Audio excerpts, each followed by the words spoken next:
64 વર્ષ પછી કોંગ્રેસ વાળાને સરદાર વલ્લભભાઈ યાદ આવ્યા, સાબરમતી નદીનો તટ કે કિનારો યાદ આવ્યો અને હવે એવું બોલ્યા પાછળમાં કે આ સાબરમતીના કિનારે અહીંયા અમે આવા ઠરાવ કર્યા હતા અને અમારું અધિવેશન મળ્યું હતું.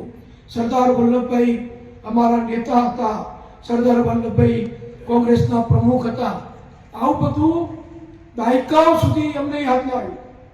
જે કોંગ્રેસ અત્યારે સરદાર વલ્લભભાઈનું નામ દઈ અને ગુજરાતીઓને ભારતીયોને આકર્ષવા માટેનો પ્રયત્ન કરે છે, એ સરદાર વલ્લભભાઈને કોંગ્રેસે ભારત રત્નનો એવોર્ડ કોંગ્રેસની સરકાર હતી ત્યાં સુધી નહોતો આપ્યો.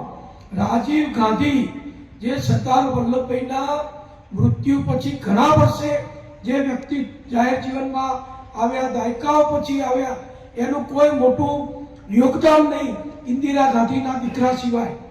એ વ્યક્તિને રાજીવ ગાંધીને આપ્યો એનો આપણને કોઈ વાંધો ના હોય.